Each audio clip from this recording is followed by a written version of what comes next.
Conservation. I just want to start from the bottom of my heart. Thank you for being here. I know how many things are going on this evening. There's a lot of stuff happening. So your decision to be here tonight means a lot to me and a lot to our group. So thank you.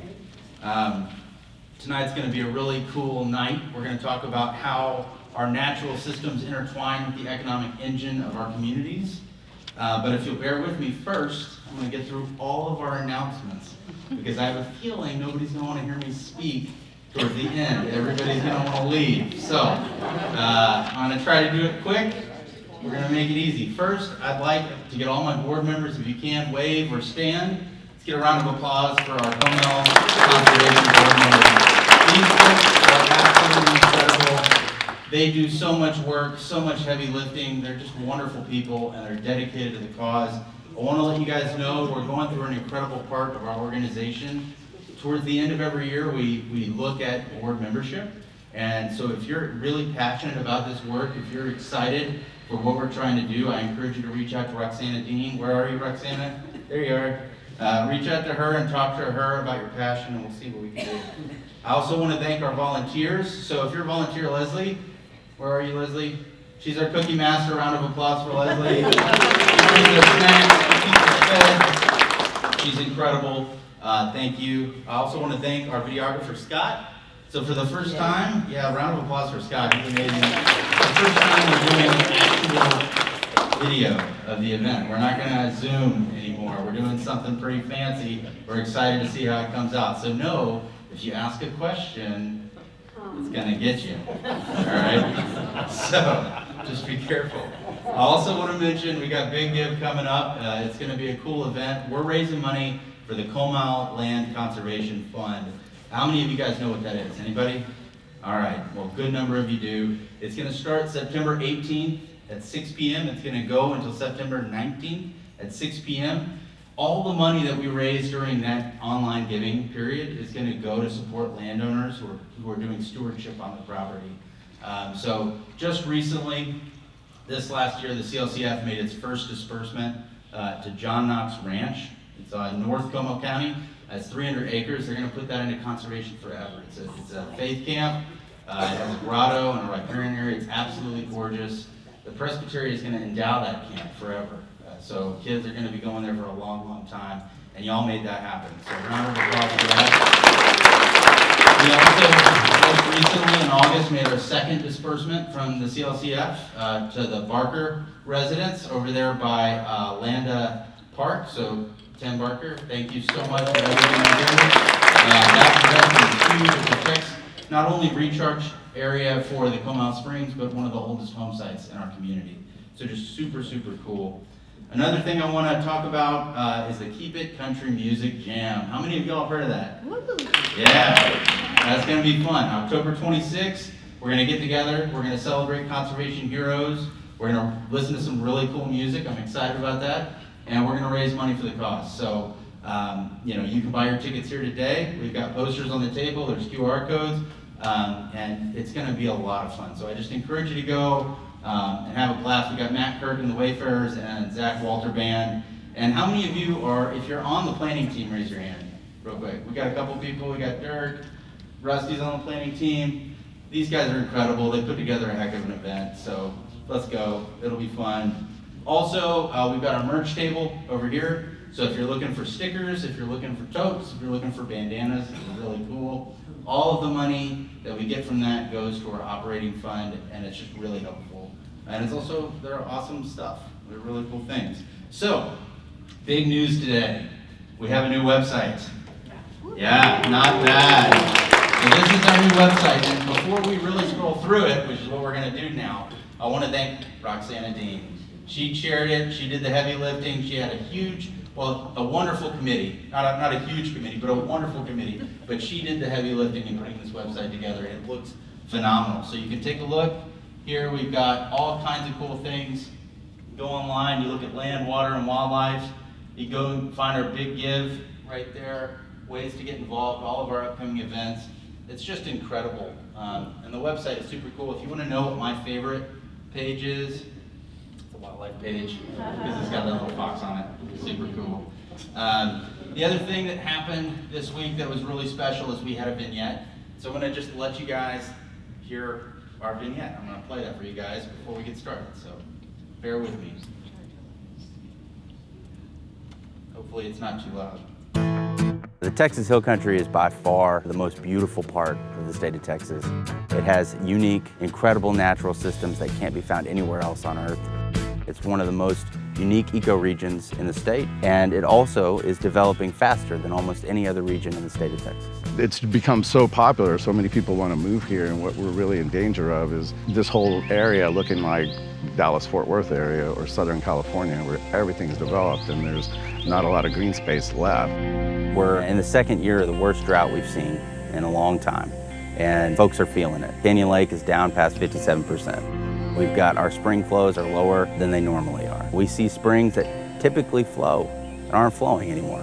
People are going to realize that the conservation efforts are going to get tighter and tighter, and the cost of this resource is going to continue to go up. How do we look forward 10, 20, 30, 40 years into the future to make sure that this water is still here for people to enjoy, but it's also here to sustain life? People, broadly speaking, want someone to blame. That's just not how we solve this problem. We create solutions for these complex environmental problems. That's what we do as Texans. We solve problems. Our mission with Comal Conservation is to preserve land, water, and wildlife in Comal County, but the way you protect the water and the wildlife really is to protect the land. We do landowner workshops. We teach them how they can possibly keep that land so that it doesn't get developed, but they can hang on to it as their property taxes are rising. We have developed great relationships with a lot of the local leaders, and decision makers, policy makers, the business community, the people that can make things happen.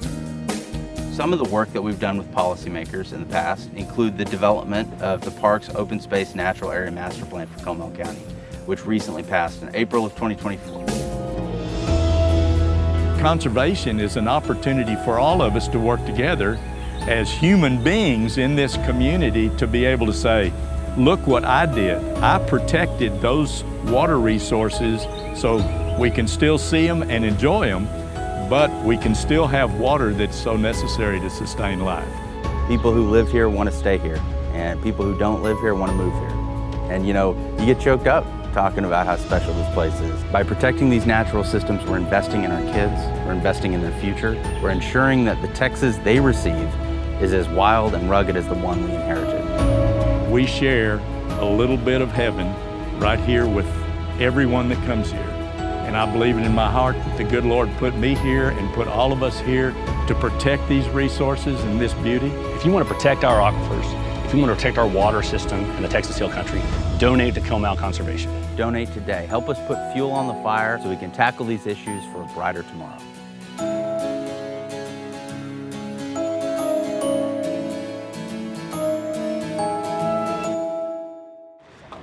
So, as you can probably tell, we've been a bit busy. We've been doing a lot of really good work, and I just, again, want to thank all of you from the bottom of my heart. This is a team sport, and, you know, it's just really cool to watch it kind of come together. You know, we've been dreaming about a new website and a vignette and a brand, and all this stuff is really coming together at the right time. So, thank you for being a part of it. Tonight's really special, and I was trying to figure out how I would describe tonight's program, but I guess I'll just tell a story because that's what I like to do. When I first came to New Braunfels, the very first time in my life, I was 11 years old. Even though we lived in Fort Worth, my family made the drive nearly every summer to spend a week in Central Texas. We would visit friends in Austin, and inevitably, one early summer morning, we would load up the van and drive to Schlitterbahn. My dad used to call that Camp Hornergy. But we would drive to Schlitterbahn. These memories I made as a child in the Hill Country made it feel like no other place on earth. Cool, clear water was the exact opposite of the warm, reddish-brown rivers I was used to. Needless to say, the rope swings, the cypress trees, and the hours upon hours of river time had an impact on me in the future of my life. When we think of conservation, we don't often think of it as a business. We consider conservation the right thing to do, or something that's nice to have. In the case of Comal County, the exact opposite is in fact true. In 2021, the Chamber of Commerce here in New Braunfels estimated the economic impact of tourism in the county to exceed $700 million a year. And in August of 2024, a report from the Greater SATX Regional Economic Partnership indicated that the impact could be over $1.3 billion. Needless to say, that makes conservation not a need to have, but a critical economic issue. The same report connected nearly 31% of all jobs in New Braunfels to hospitality. That is why tonight we're going to be discussing the nature of our economy. I have to flip pages now, and that's difficult, so bear with me. So we have some pretty incredible people on the stage tonight. First, definitely not least, is Rusty Brockman, our moderator. Round of applause for us. He's an incredible human. I always try to think about how best to introduce people. And, you know, when I first moved here, it was a whirlwind experience. I don't know if y'all remember the first time I got up here and did this, but I had just moved here, bought my first house, just got married, and just took this job, and it was crazy. And I remember one of the first people that I was told I needed to go meet was Rusty Brockman. And immediately the chaos of jumping into our conservation efforts here in Comal County faded away as Rusty simply welcomed me to the community. He animates the warmth and welcomeness of New Braunfels in his everyday life and serves as an incredible ambassador for our community. Rusty currently serves on our Comal Conservation Advisory Board and as a member of our Keep It Country Music Jam planning team. And he's responsible for so many other efforts. It's incredible the amount of work he does for the community. Naturally, when the idea for this community program was pitched, I couldn't think of anybody better to moderate the discussion. I also want to thank our panelists, starting with Nathan Pence, the Executive Manager of Environmental Science. Incredible human. He and I talk all the time. He leads a great crew over there at the Guadalupe Blanco River Authority. We've got our District 9 representative of the Edwards Aquifer Authority, Mr. Matthew Boyd. He's also a Comal Conservation Board member and a business owner here in Comal County. I also want to thank the Development Director of Texan by Nature, Jenny Burden. Incredible person, but also their organization just published a report called The Return on Conservation, which explains why conservation is an investment for our communities. So I encourage all of you to go out there, go to their website, pull up that report. It's just an incredible piece of work. I also want to thank Shane Wolf, Director of Wurstfest, an awesome person, and he's a business owner here as well. He knows all too well how the River City needs its rivers.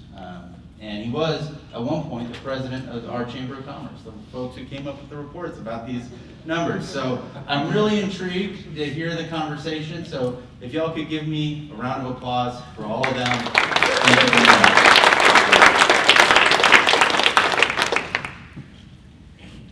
Thank you, Ryan, and thank the four of you for being here. There's a couple of other notes that I think are important about these folks.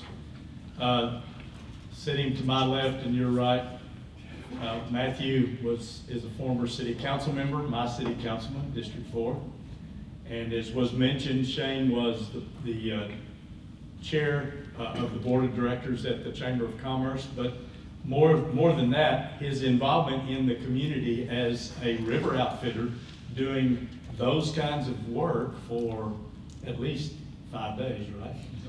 Several years has made a difference in our community, and he may have been part of the reason that report got published, even though he hasn't been the chair of the board for a while, but because of his involvement at the chamber in doing business things with business people has been important. Jenny I just met, but it's wonderful to know someone who has been on the grounds at CMAX. I work at CMAX part-time. Jenny has been on the grounds there, has seen the wonderful work that CMAX has done with the Environmental Learning Center and all the other pieces to that wonderful piece of property. She's also been out at the ranch in West Texas that is contiguous to Big Bend National Park that CMAX owns 25,000 acres on this side and 400,000 acres on the other side of the Rio Grande. Jenny, welcome to heaven, or New Braunfels, I should say. He's getting older every day. But Nathan Pence has got a history in New Braunfels for a long time dealing with the issue we're talking about tonight. He had worked for the city of New Braunfels as the watershed manager. He then went on and left us hanging high and dry with a drought, and then we got rain after he left finally. And he went to work for the Edwards Aquifer Authority and had a huge impact on the Habitat Conservation Plan development and everything that went on with all of the Edwards and all of the communities that are impacted by the HCP. And then he came to work for GBRA and now is doing great work with GBRA. And so these folks have not just a little bit of piece of New Braunfels kind of running deeply through their bloodstream, but it's home. It's an intentional place that we all want to be. And Jenny, I know you come down here more often than probably I know, but thank you for coming tonight and making this a special event for our organization. And Ryan, thank you for all the work you do. You are a committed servant to the environment and to what we love here at this park, at this place in Texas. Okay, let's get started just quickly here. And I'm going to kind of pose this to each one of you, and so we'll take a little bit to answer this first part. In what way do the natural systems of Comal County impact your work? How do you see natural systems and the economy intertwining both here in Comal County and across the state? And Matthew, we'll start with you if that's okay. On? All right. Well, thank you, Mayor Brockman, for hosting tonight. Sure. And to Comal Conservation and all y'all for coming out. And Ryan, thanks for inviting me to be part of this panel. And I enjoyed your anecdote about loading up the vehicle and coming down when you were a child. And I can relate to that because that was my first memory coming down I grew up in Waco. And I remember staying at the Heidelberg Lodge and doing all the greatest hits here. Now I'm a part of it as a tubing outfitter on the Comal River. How do I see the natural systems intertwining? I think I would start by saying I don't know that they have intertwined as well as they can. I moved here in 2004 for a job, and because I saw this as kind of being a great place of opportunity, economic and otherwise. And with that opportunity, I think comes great responsibility. So as we are one of the fastest growing cities in the country, and certainly in the state, I sort of maintain that we have an obligation to reach out to folks who move here and figure out how to get them involved in whatever it is they care about here. Because if they feel ownership in this community, they're going to be more inclined to pick up that can on the side of the road. They're going to feel ownership to take care of our children, it takes a village to raise a child. I kind of believe that that's one of the components that I want to see improved here. And as it pertains to the natural component of this, I think that we'll have more people caring about, for instance, our water supply and the Edwards Aquifer, the Trinity, and supporting local businesses over out-of-town businesses when it comes to, for instance, where their kids are going to be working when they're 15, 16. This is a great place to have kids because they can have summer jobs. And there's so many cities in our community, in our state, that don't have these kind of opportunities. So I hope that we can share that with those opportunities, those responsibilities. And I'm hoping we can do more intertwining in the coming years. Thank you. Shane? Ditto. Wonderful, and again, appreciate Rusty and the audience here and the conservation, to say the least. Ryan, thank you. And like Matthew, I can also relate to back living in Dallas, Fort Worth, and coming down here on the weekend basis. We used to rent the entire outpost, and fill up every room, and it started there. And now I've got a business at the outpost, so you're talking about full turnkey circle. It's pretty amazing. But I think it was the predecessors before us, and some of y'all still in the room from that standpoint of it, that took care of this back then. And that's what kind of put the light in our eyes, going, what? We want to be part of this. It's addicting from that aspect of it, and it's a lot of fun. There's a lot of great opportunities, and I think you've got to keep it clean. to keep the word of mouth going, which is our best form of advertisements from that aspect of it, to keep people coming back. We'd like to say, let's bring them back, let's shake them upside down, get all the money up, and let them go back home and tell everybody else and do it again. And that happens more often than not, so we'll take that. Tourism is good. But it's been a lot of fun, no question. We got a lot to do. We can definitely increase the intertwining ability, and it starts with all of us here in this room from that aspect of it. But it's good. Thank you, Shane. Jenny? All right, thank you for having me. I know I am kind of the outsider on the panel, not being from here. But it's so interesting for me to hear everybody kind of relate to how they decided to move here, because I grew up in kind of far East Texas where the water is very brown and muddy. You cannot see the snakes in there. And that was how I decided where to go to college, as I came to Central Texas and I saw that you could see at the bottom of the creeks. And I was like, this place is paradise, I'm coming here. That's where I made that decision at 18, and I'm still here, even though I'm north of Austin, Leander, but thank you for having me tonight. For those that don't know, Texan by Nature, the organization that I work with, we do operate statewide, and our mission is bringing business and conservation together. So this idea of intertwining our natural resources and the economy is exactly what we do every day.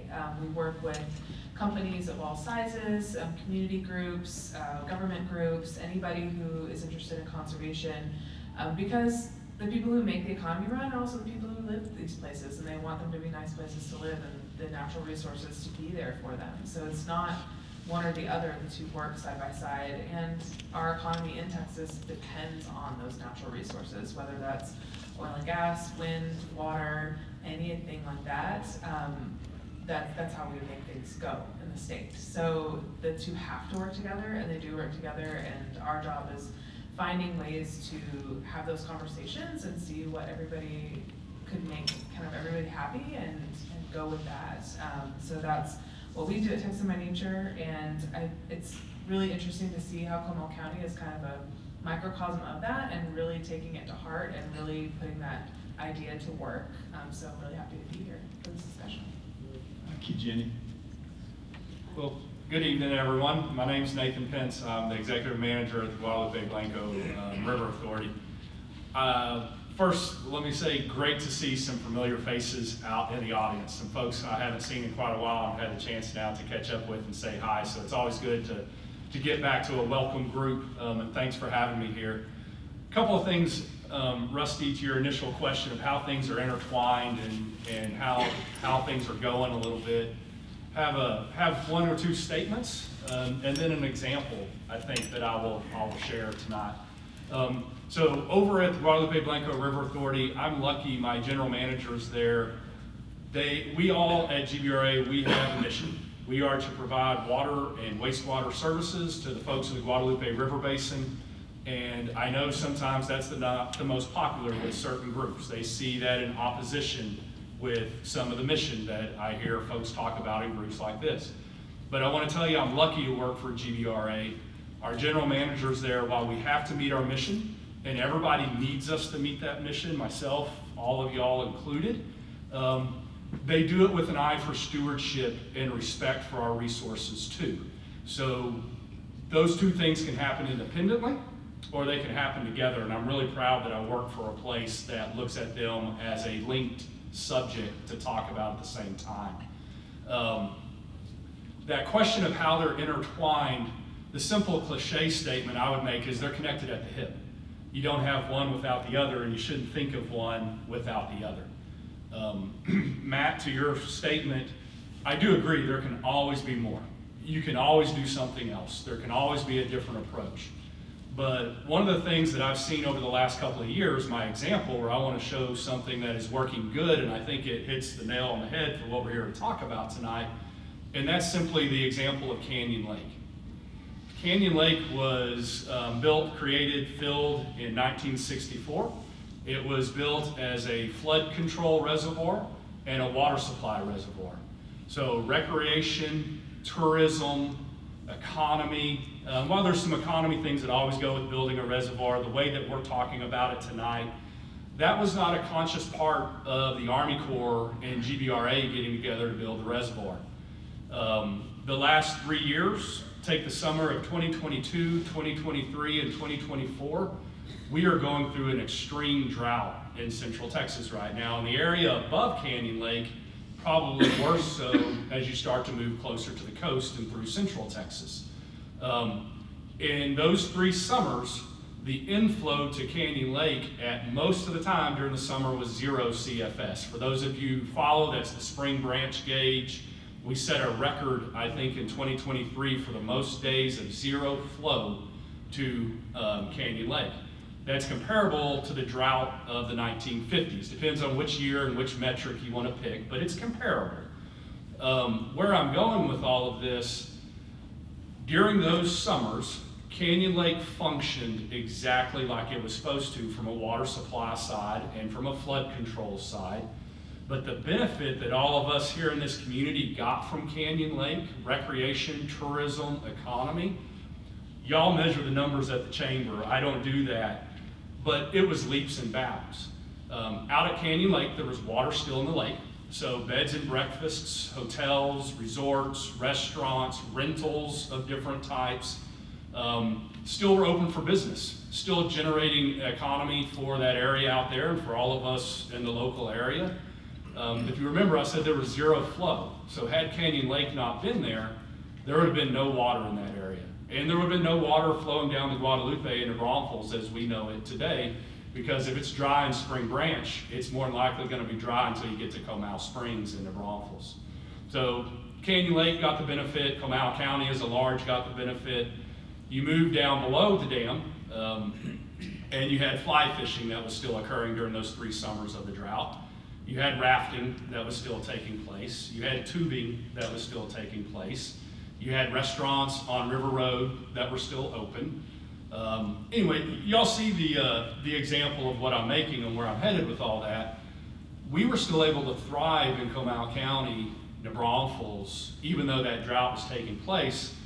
And the function that made that possible was a water supply reservoir, not a recreation or a tourism initiative. Now the two, as I started, they're connected at the hip. You don't get one without the other, and to try and look at one in an isolated box without the other is not the right way to approach it. But definitely, I'm going to start with that example of where I see generation of economy and tourism and recreation dollars coming as a side product, if you will, of another initiative that's stewarding our water resources for the humans for water supply or flood control in the area.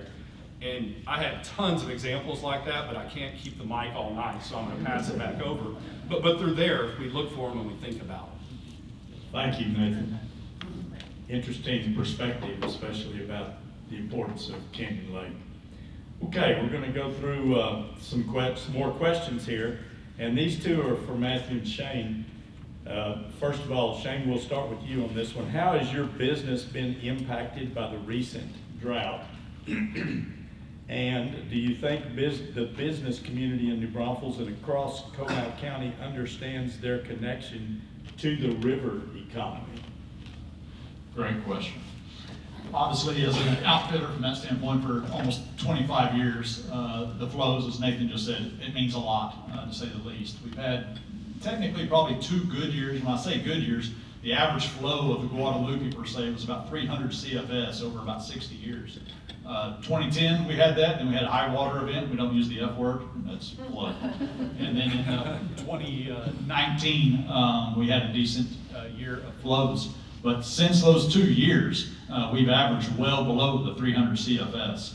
Outfitters you speak to are now even city records that we can show you through the River Activities Committee, anywhere from 30 to 50% down based on previous years. Outfitters before 2010, 2005, you may have had 2 good years and 1 mediocre year, and those good years were probably 5 times the volume that we're even doing now. Obviously, inflation, we've increased our rates and our prices from that standpoint of it just to be competitive. So it's still a good place to come and enjoy from that aspect of it, and we can still make income and still provide jobs for those community members as well. But it's been a big impact, to say the least, not to mention what other effects that it has on wildlife and other items. The second part of that, Rusty, was understanding of the river economy. I think contributed to the Chamber of Commerce have done a great job since inception from the standpoint of shoulder season opportunities, and we still have a lot of that opportunity to go along with. So hopefully you don't see as much of an impact now as what you once had because of the influx of population from that standpoint of it. But it is noticed, no doubt, especially from the locals that used to see the flows. And I was just with some guys down at Worstfest in the Oasis, and we used to jump off this 20-foot and jump in there, and it was 100 feet deep. You can see the bottom now. Don't suggest that by all means, but it's a difference, and it's a variation. But I do believe that you can see the difference in the river economy from that standpoint. Thank you. Matthew? So I'll put my outfitter hat on and say that, yeah, our numbers are down with the drought, and how have we evolved? Well, some of it's had to do with the drought, some of it's just had to do with the cost of goods, but we see more and more personal tubes, and when we say personal tubes, we mean, you might see like the blue and white Intex tubes that are from China. You can purchase them at a Valero or HEB. You can purchase them in Katy. So we're seeing a lot of tubes that are being purchased out of the market and brought here, and then outfitters such as myself are being utilized for information. What are the flow rates? What are the rules? What are the laws? When are the times we can go? So we're carrying some of the workload that perhaps should be covered by those businesses that have no interest in following up with their customers about what their expectations should be once they get to New Braunfels or once they get to the river, parking and so on. So that's something that's sort of changed. How much that's had to do with the drought, I don't know. We do have a lot more phone calls questioning how long is the float, and then they'll follow up with more questions about the rules. And you'll find out they already have spent their money someplace else. So it's a little heavier burden for us, and they have that reason to call because of the drought. In terms of, do people understand the connection to the river economy? Yes and no. Some people do, and some people don't, and certainly the ones that do, we can have better interactions with at all the different civic organizations that are in the institutions in this town. And I'm hoping we can increase that number. You make a good point too about those calls. By the time they get here, if they've got all their equipment with them, then basically, like you said, they're basically using you guys as a help with all the information, and then possibly shuttling them to where they want to get in and then picking them up. So that has been a change as well with tubes everywhere. You can get them in New York City and fly here with them, and that's kind of like what was that, New York City. That was salsa though, wasn't it? This next question, or these next two questions, are for Matthew and Nathan. Nathan, I'll start with you on this one. What kind of conservation efforts are currently being developed by both GBRA and the Edwards Aquifer Authority? And what else needs to occur as Comal County continues to grow over the next 25 years? Great questions, and I think the way that I'll start with answering that, Rusty, is the word conservation here locally can mean different things and different crowds to different people. It depends on your perspective, depends on what your vernacular is that you talk about every day. So back for me at the shop, you ask me about conservation, and man, I go straight to water conservation. Reducing use, things of that nature. And so I'll start, Rusty, by answering it. Over at GBRA, our board of directors just passed a new drought contingency plan.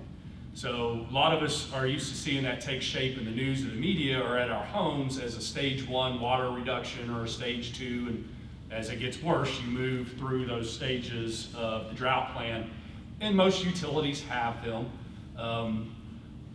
We did at GBRA this year add an additional drought stage to our plan with mandatory curtailments as it gets more severe. And so something that our board is being a little more progressive about, and I think equals direct water conservation in our community here locally, and frankly for the entire basin, even though we're talking about New Braunfels and Comal County today. The second way that I think I would answer that question a little bit has to do more with the resource stewardship and not the direct water conservation at the tap, if you will. And in my role at GBRA, water quality, an environmental laboratory, species, native species, and I guess exotic invasive species, both fall under my department, research. So I get to see some of the other stuff that may not be quite as water connected. And something that Rusty mentioned earlier that we're working on at GBRA right now is we're working on a habitat conservation plan. For those who aren't familiar with HCPs, they are a federal regulatory process under the Endangered Species Act, focuses on species that are listed under the Endangered Species Act, and finding a path forward that balances the human use of the resource, that's typically what's causing them to be endangered, with benefiting that species and helping them out. And so one of the ways that that typically happens, even though you're benefiting a specific species, you do that by helping their entire ecosystem, by helping all the things that they need to survive. So that's breeding ground, what they feed on, photo periods, quality of water, quantity of water, temperature of water. And for us locally, what does that all mean? That means rivers and spring flow. So the plan that I'm working on right now is to protect 3 freshwater endangered mussels, little clams, little mussels, make sure we're talking the same thing. The whooping crane on the Texas coast, the black rail, which is a coastal bird on the Texas coast, and the Guadalupe darter. All of those species need flowing, clean water to survive. And I think Matt can probably tell a similar story about some of the work the Edwards is doing when we get there. But those things, flowing water, clean water, that comes full circle back to the conversation we're having tonight about environmental initiatives or business initiatives having the benefit or the unintended consequence of helping tourism and economy here in New Braunfels. So flowing water at the springs means tubing, means life and land apart, that sort of thing. A base flow in the Guadalupe River helps fishing, helps species, helps the coast thrive. When you think about all the tourism that's associated with fishing and sightseeing and nature on the coast. And so those are kind of, those are 2 things that I would mention that are going on at GBRA and are going on at GBRA that feed directly to conservation. The second part of the question you asked, Rusty, is what needs to occur for the next 25 years in Comal County to keep things moving in the right direction, to keep progress happening. But historically, I think man looked at one small issue right here, tried to solve it right there by themselves, and moved on down the road. And nowadays, issues, problems, and conservation, they're on a much larger scale than our backyard. Doesn't mean we can't do good things in our backyard, so I'm not downplaying that. But the bigger picture is where that comes in. So when you start talking about utilities, you start talking about conservation groups, you start talking about nonprofits, you start talking about regulators, the state, the federal level. Regionalization to me in the context of this answer means we've all got to get together and work on it together. You can't solve one problem without solving the root cause or the other issue. And if you solve just your problem, someone else is going to be upset, challenge it, try to undo it, and move it backwards. And that doesn't matter which side of the fence of an issue you're on. We've all got to come together and work on it. So in the water world, GBRA has 2 projects going on right now, and I'm not going to bore you by talking in detail about all of them, but they're taking that sort of approach. Don't just solve water for one city. Don't just solve it for one utility. Don't just use one permit. Use everything that you have available to you and available to your neighboring utility and available to a neighboring basin. Pull everybody together. You have efficiency of cost. You have improved water quality. The bigger a plant is, whether that's a water plant or a wastewater plant, the smoother it runs and the better quality of water you can kick out the other side of it versus a small package plant or something that's much more local. So the future of moving forward for conservation, and it also goes the same for the business and the utility, which I don't want to lose sight of because we all need those services. It's collaboration and working together with your neighbors and your fellow groups. It's bringing everyone together to find that common ground, that solution that everybody can buy into. Thank you, Nathan. Matthew, from a perspective of being on the EAA. Thank you, Nathan. That was good. And you hit on some of the points I was going to mention, but also had some other groups. So I'll mention some that the EAA is involved in that he did not mention. VISPO, which is a volunteer irrigation suspension program, is so if the aquifers below 635 feet on October 1st, participants must suspend their withdrawal. So that's something that the EAA is engaged in. Regional Water Conservation Program, which offers incentives to municipalities to encourage water conservation in exchange for half of all the water to remain unpumped, and you offer for 15 years. Stage 5 critical period management, you'll probably know what that is. Use of aquifer storage recovery with saws. And you talked about the HCP, so I'll skip that one. And then groundwater conservation grants. It's a program that helps adverse groundwater users implement projects and practices that help reduce their water use. What else needs to occur in Comal County to continue to grow over the next 25 years? This is a $1 billion or more question. Phoenix is experiencing, a lack of intertwining. I'll go back to that word. They have resources. They don't have enough for the people that want to move there. So on a much smaller level, we can kind of look to some of our neighbors across the country and around the world to sort of know what's coming. One unique problem that Phoenix and New Braunfels both have is the people who are moving to these locations are moving from places that have typically more water, or let's just say almost unlimited water. If you've moved here from Houston, you can have St. Augustine grass, you can water your yard 7 days a week if you want, and it's still not enough. And they're fine with it. And then folks move here from that area, which has too much water, and they expect to be able to operate in the same way, which is fine when we have plenty of rain and plenty of water. We don't. So then you get into, well, now government's telling me what I can and can't do, or the price is getting too high, and you're going to probably see some rates go up with respect to this. We've already got the tiered system within BU. You're going to probably see, I predict you're going to see more of that. And we're going to have to just be more responsible. This next generation that's coming in, whether they're coming from Houston or wherever they're coming from, or just kids of our generation, we're going to have to think about different landscaping. We're going to have to think about all of the things that places like Phoenix and arid climates are already taking to, and that's going to be an adjustment for Texans who don't like being told what to do. That's going to be a challenge. Good point. And St. Augustine grows out of my shoes, unfortunately. I've had to take care of my habit with St. Augustine growing up in the Houston area, and like you said, having plenty of water. Didn't have a sprinkler system, God gave it every other day. And so, okay, Jenny, question for you.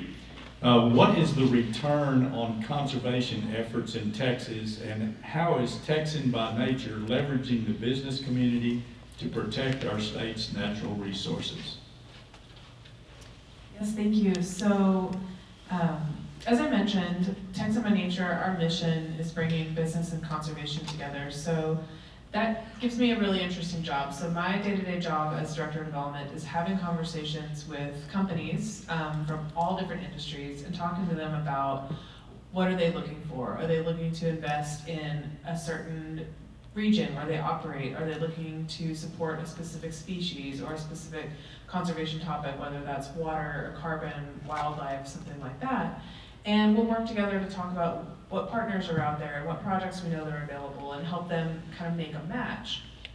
Well, what we hear from them very often is, hey, like, I'm a publicly traded company and we have these stated goals of we're gonna meet X gallons of water by 2030, or whatever that is, and we don't understand how to put conservation work at the local level outside of what we're doing within our operations. We're recycling, we're reducing our water usage in our bathrooms, but how do we think bigger? How do we invest in the communities where we're working and invest in conservation? We know that's the right thing to do, but we can't put money to it.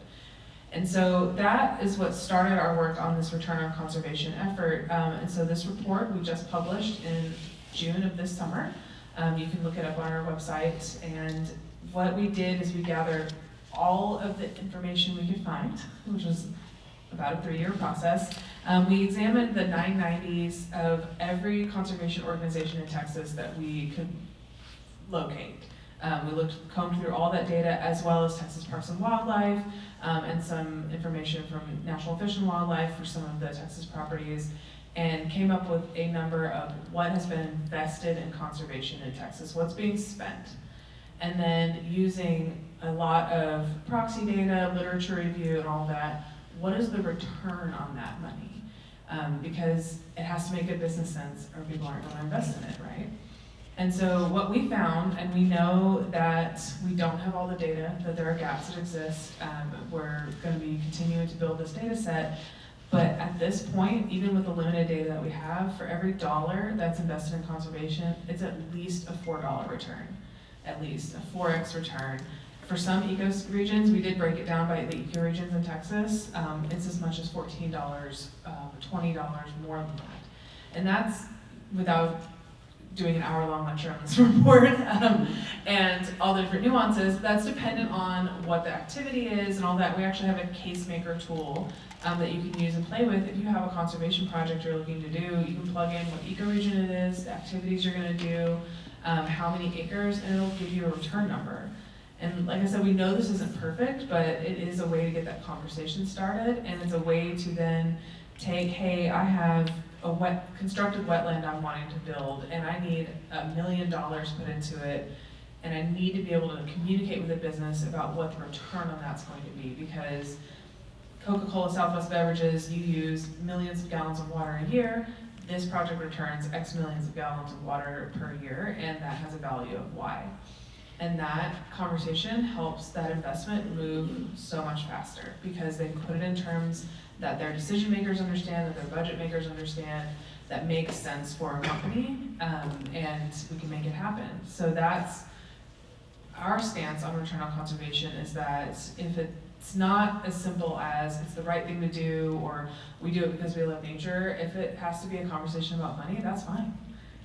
We can make it a conversation about money, and we can demonstrate how there's huge value in conservation and making an investment and it makes sense for a company. So that you can absolutely look at that specific to Comal County or specific to this ecoregion down here and see what those projects could return. And we've seen a lot of excitement around the report so far, a lot of interest from different industries, from conservation groups who maybe are just getting started and trying to find funding and don't really know how to communicate the benefit of the amazing work that they're doing. So that's the role that we're playing, is kind of up-leveling that work that's being done and finding Texans who want to invest in it.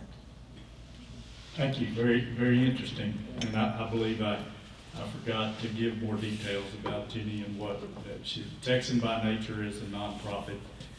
Laura Bush has started that nonprofit, and so I know that Jenny gave her position and everything, but I left her out of the first list, and she's got some great information there on that website that can be very helpful.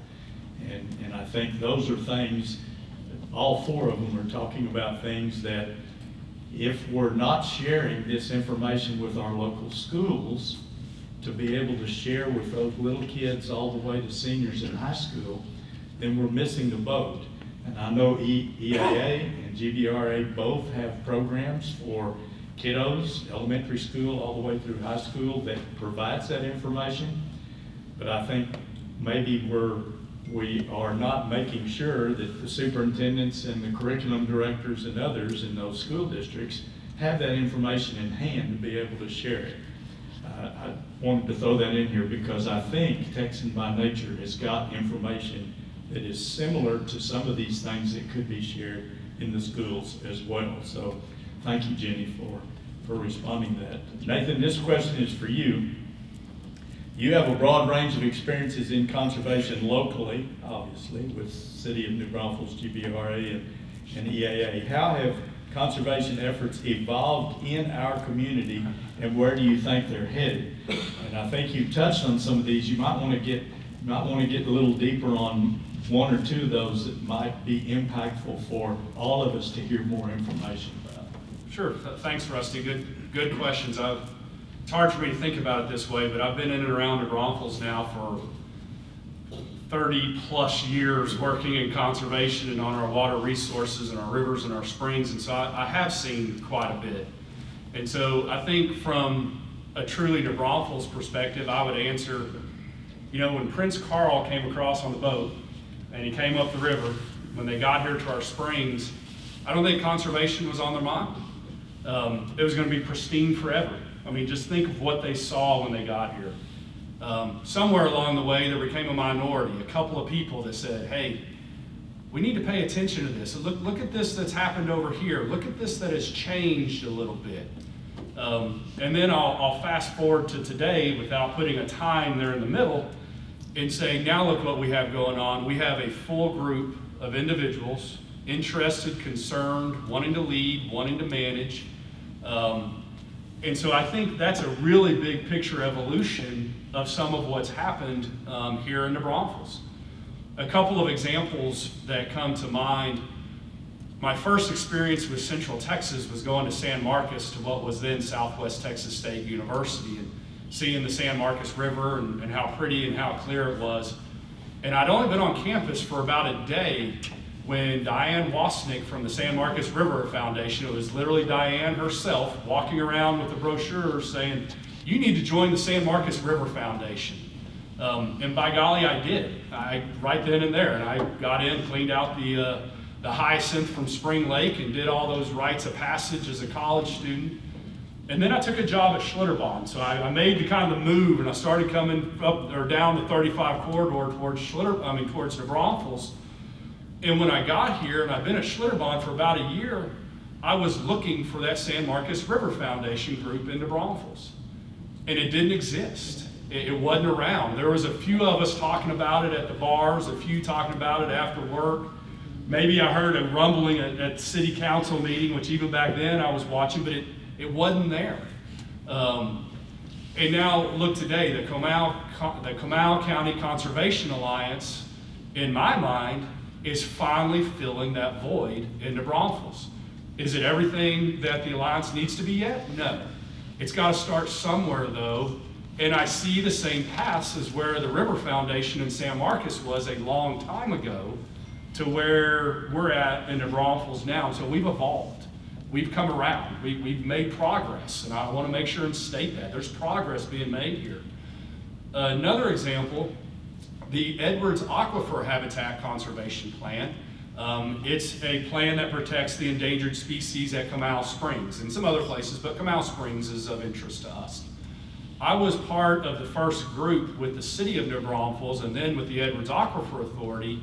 I hate to use the word sell, but I'm going to use it, that went around trying to sell that plan to our elected officials, to prominent businesses in town, to some of the respected leaders in town. And my gosh, that was tough. I got laughed out of a couple of places. We're not going to partner with San Antonio. We're not going to do something like that. They've got to be one up in this somewhere. And long story short, that plan came together. And Matt now sits on the EAA board, and he represents us down there. Does a great job with that and is helping see that good work through. But man, it was a challenge in the very beginning. People didn't want to accept that. And now I've left EAA and I'm over at GBRA. I'm still here at home in my community, and I'm working on a Guadalupe River habitat conservation plan to protect a different set of species, but still in the same area, still using our water here locally. And I've walked into a few offices, and I hesitate to name them, but I've walked in and I've said, hey, yeah, that's great, good to see you. Yeah, hey, I'm working on a second HCP, and before I can even tell them what it's about, before I can tell them the species that are involved, they say, I recognize that's a tool to get something done. We can protect something here locally. Where do I sign? And it's like, wait a minute, I don't have that information yet. Put your checkbook away, I'm not there yet. But that evolution I've seen just in the last 10 or 15 years on how New Braunfels, our elected officials, our business owners, and our leaders here in town are approaching things differently and seeing different opportunities that they didn't used to see. Rusty, the last piece I'll talk about, and y'all may get tired of hearing me say it, but I'm going to use that word regionalization again. I have seen that start here in New Braunfels. We have some projects going on between Austin, San Marcos, New Braunfels, San Antonio, where everyone's working in different pieces on different projects, but I see those pieces coming together, and I see entities starting to work on that. Here tonight, a very specific example I see is, I can't hide it, I'm proud of it, but it is what it is. I work for a utility. The Guadalupe Blanco River Authority, we're in charge of water and wastewater services, and we do that. 20, 30 years ago, that would have been done in isolation and would never have had a conversation with a group like the Comal Conservation Alliance. Ryan and I, he said it, we talk all the time. He invited me to be on the panel tonight. I hope things I'm saying are encouraging.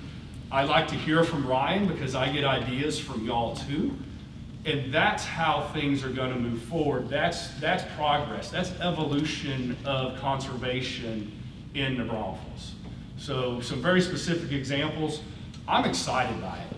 I want my kid to have these resources when he grows up, and we've got to talk about them now so they're there then. And I see that happening. Good point. When you talk about regionalization and talking about how things have changed by creating teamwork, I'd like to go back to the Guadalupe Basin Coalition Group. Oh, That coalition group was formed back in 2002 through the Chamber's Natural Resources Committee. And it started right here in town with a gentleman by the name of Kenneth Fiedler. And some of you people, if you've been in town for long, Mr. Fiedler was one of those folks that walked across Land O' Lake when there was no water in the 50s. And he took his knowledge of what he had learned, and he brought that to the table to the Chamber of Commerce and to the city of New Braunfels and to Comal County, and people realized that there was a concern. But unfortunately, after that drought was over, it was many years before the next drought. And when it gets in the back of the head, people don't remember that somebody that had a significant role in the community doing natural resources thing had walked across the lake that we all are enjoying paddle boats across. And so it's important to continue these discussions. The One Water program, which our utilities, our city, and our county have all partnered with, huge opportunity for our organization to be able to provide information to them as they provide to us. Again, Guadalupe Basin Coalition stretches from Kerrville and representatives from every community and every water purveyor all the way to the coast. And GBRA has been leading that group for 20 years now. And it's important because, again, that's regionalization. I don't know what they really do in Kerrville, except they have a lake there with a dam. And it was dry, and now it was overflowing. But again, it's important that these partnerships continue to grow. And I think in New Braunfels, these partnerships can grow around our organization here. This organization is gaining lots of ground, and it is also gaining a lot of energy from folks like you all. I'm going to go to Shane right quick, and I know Shane, this one says for all of you, but I'm going to get you to start here. What is our greatest conservation challenge? I mean, we're to start with the greatest conversation challenge. There's a lot of them, and some of them are obviously out of our control from the drought aspect of it. We can only benefit of what Mother Nature gives us to that point and utilize it to the best we can. As an outfitter from that standpoint, that's all we try to do is to keep it clean and make it better for the next person here. And we've had opportunities to come together with government in joining to even put ordinances in place. Some we didn't like initially, but seeing the after effects, they work, whether it's non-disposable or don't feed the wildlife and things of that nature. So it takes a community to make that work, by all means. Second part of that, Rusty, And community members getting involved, how would you suggest maybe? I go back to, as again, working with the city, these associations that are up here, the Chamber of Commerce, sitting in the room is the first part of that. And Matt and I can relate, and even Nathan on the outfitting standpoint, years ago when the ordinance came out with the non-disposable container ban, I mean, the city and the outfitters wouldn't even talk. I mean, there was a concrete wall in between us, and we all knew each other, but you just wouldn't go there to discuss that. Well, that's completely changed. And I think it's led a lot by the gentleman up here, even Rusty as a mayor, was always open doors whenever there was even a disagreement. Like, let's kind of walk through it. Doesn't matter if it's red or blue, either way, let's get to the table, let's discuss it, and let's figure out if we agree to disagree, so be it, let's shake hands and move on. But I think there's a better solution at the end of the table, and it's by opening doors to get people to see it, educate it, and utilize those resources from those organizations that can get the word out there better than some of the individuals or small business owners. Thank you. Jenny, I'm going to let you take the next one and kind of speak to even more broadly how can we maybe make an impact on Texas, but how will Texas be able to make an impact on New Braunfels and Comal County? Sure. So, Texas by nature, I would say we often get asked sort of what's the greatest conservation challenge or what is the biggest issue in Texas that we see, and water is definitely there. That is, if we're talking, like you're saying, how do we define conservation? When we define it as sort of like what activities are we doing to protect our natural resources, and I think water is the top challenge there. But backing up even more, I think the lack of data and the lack of collaboration, so sort of hitting on what you're saying here, Shane, is that everybody who lives here wants Texas to continue to be an amazing place to live. Whichever area of Texas you live in, Central Texas, is particularly special to all of us. And knowing that if you have an issue or you see something coming, instead of finding who to blame, find who to work with. Texan by nature, very specifically takes a very neutral stance. We're non-political, non-lobbying, non-policy. As he was saying, Texans don't really like being told what to do. We like being asked to do something, and we like working together and finding solutions that work for everyone. So rather than focus on lobbying or focus on policy, we focus on solutions and conversations. And, I think thinking through how can everyday Texans get involved in that, it's, we all work somewhere, or we're all involved in different community groups.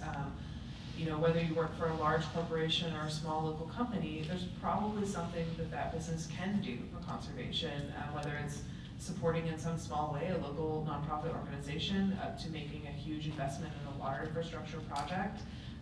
All of those things culminate into a good impact, and everybody feels good about that, and they want to be able to share that story and talk about it without being attacked with like, but you do this.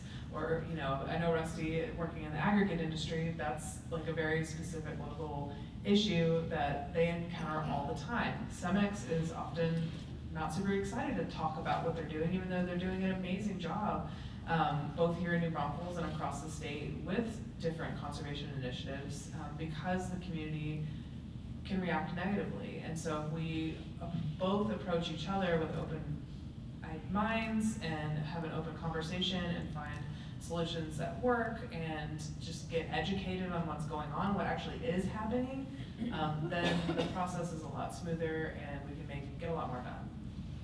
Thank you, Jenny. Matthew, I think I'll let you take that one also, please.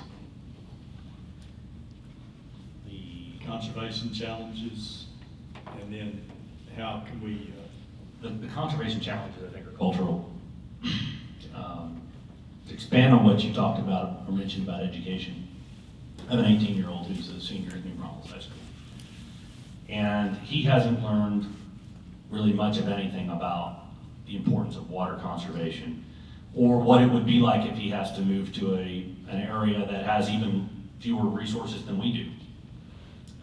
So when we talk about education, I think we need to, at the very least, be talking statewide, because so many people are moving away from the interstates to the interstates, right? Especially 35 and 45. So folks who are not, if you're in San Augustine, Texas, am I close to where you're? Trying to guess where you've got unlimited water. You move to I-35 and all of a sudden you've got to live differently. So I would encourage folks to contact their Board of Education members to make this part of our curriculum, beginning even in elementary school. Let's talk about conservation. Let's talk about how what you have accessible to you right now is not necessarily what you're going to have access to when you're 18, 20, 30, 40 years old. If you move to New Braunfels, you're going to have different responsibilities. So that's the first thing. The second thing is tying it to the opportunities that I started talking about to begin with. Right now in northern Mexico, they're facing a heavier or worse drought than we are. Way worse. And they have some thriving economies that are factory and plant-based. Coca-Cola and a bunch of other plants that produce a lot of goods and services, or goods for the United States. Those factories and the towns that are supporting those factories they rely on water. And they don't have any. There's no more coming. There's going to be a shift in what's happening in northern Mexico in production. And talking to my 18-year-old about opportunity is something he listens to. There may be an opportunity for him to capitalize on this. Now, the ethics I'll leave up to a different panel at a different time about how we can support our friends and work with them in northern Mexico when they're out of water.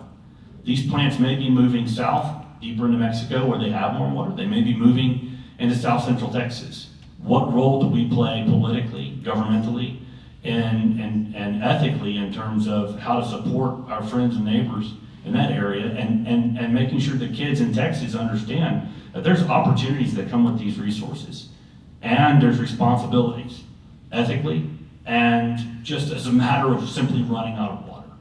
So I hope we can continue to reach out to these folks and do a better job and helping them understand the threat that's coming if we don't do something. Good point. Then you want to take it right quick? Yeah. Just real quick, I think one of the biggest challenges for conservation is silos. I mentioned it a little bit earlier, but bringing it back to New Braunfels, we see tourism, business, water supply, running rivers, wastewater discharge, development, the economy. We see all those in individual silos, and we see them as competing with each other. You can't solve one of those problems without hurting the other, which is my way of saying to really solve the issue, you have to work it from both ends. And you've got to collaborate and you've got to work together. And I know I sound a little bit like a broken record on regionalization and collaboration, but if you want to get something done at a small grassroots level or at a bigger state or federal level, you've got to be thinking about the other side of the issue and helping solve that at the same time, because if you don't, you're meeting resistance instead of partnership. And I've heard several of Jenny, you and Shane's answer involved collaboration and working on that sort of thing as well. And so I see that as the biggest challenge. How we can get our neighbors involved or others involved, I think we all do it in different ways. But the one thing that I would leave as a parting word on that is act now. Once a waterway is degraded, man, it is a lot tougher to turn course and bring it back to pristine. Once a piece of property sells, and then all the property sells, it's a lot tougher to get rid of concrete and put grass back. And I'm not talking about an anti-development movement, but we do want some green spaces. And we need to think about that, and we need to plan for it, and we need to make sure they're there for our future generations when they come around. And to do that, you've got to work collaboratively on all sides of those issues to get there. It can't be all on one side or none on the other. That's not realistic. And so, anyway, there you go, Rusty. Okay, thank you. All right, we're going to move on to the next question. This involves Matthew and Nathan. How is One Water influencing your work within GBRA and within EAA, and what kind of shifts in technology and approach do you think are expected? Either one of you who would like. I can be short, because the EAA is not directly involved with One Water. Now, we're supporting it, but we're not directly involved. So from the EAA standpoint, I'll defer over to GBRA because they're direct partners with us. Is that Sure. Well, right on, thanks, Matt. One thing I thought I would do starting this question off is to make sure and define One Water. It's a term that gets thrown around sometimes, but I'm not sure everybody works with it like some of the rest of us do. So the One Water movement for me is a philosophical approach that was started by the U.S. Water Alliance, say a decade or so ago. It's not a tangible project, it's not a specific piece of infrastructure, but it's this idea or this philosophy, if you will. And for me, I sum it up by saying all water has a value. Doesn't matter what form it's in. It could be rain, it could be frozen, it could be vapor, it could be wastewater discharge, it could be gray water, it could be the water in canyon, it could be the water in our springs, it could be the water in the river, it could be desal water, it could be groundwater, whatever. All water has a value, and it all has a use, even though it may not be our specific use, or in that form, we may need to move it to a different form to use it. But One Water simply talks about all water has a value. And for New Braunfels, that's in our community. I will mention a couple of things going on in New Braunfels when it has to do with One Water. Under the leadership of the New Braunfels utility, the City of New Braunfels and GBRA, the three entities, are all meeting and working together. And we're talking about what does this philosophy mean when you apply it to the real world. When you talk about a water supply project, or you talk about a piece of conservation property, or you talk about development, or you talk about any of those things, if you look at it through the lens of One Water, what does that mean? What does that water have the value for? Where does it have the value? How can you increase the efficiency of that value or the use of that water? And that goes for all things. It's an environmental purpose, it's for conservation purpose, it's for people purpose. And One Water here locally has caused those three entities, NBU, City of New Braunfels, and GBRA, which are really the three entities here locally that have regulatory control or have large pots of water in the water supply category. It's caused those three entities to come together much more frequently and have that deliberate conversation instead of it just happening in one place. Rusty, you asked me earlier about the evolution of conservation in New Braunfels and how has it progressed.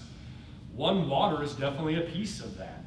The evolution of those three entities sitting down on a weekly basis and having a conversation about our community and about the water in our community and how to plan for it and what's going to happen next.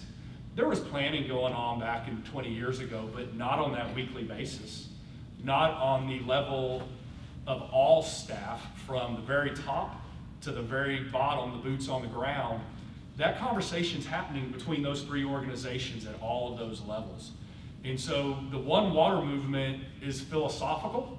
It's one of those things that can mean something different to everyone, and I've actually heard people argue different sides of the same issue, and they're both using One Water as their rationale. So it can mean different things, but that philosophy is causing change and it's causing evolution, and it's happening here in our community. That program, that One Water program that the three entities are working on, it's new. It's still in the planning stages. Give it another decade, and someone else is going to be sitting up here talking about all the great things One Water did for our community and listing those examples like I've shown some others. And there's some folks here in the room, I'm not going to call folks out because I don't do that. It upsets some folks sometimes. But there's more folks in this room working on One Water too.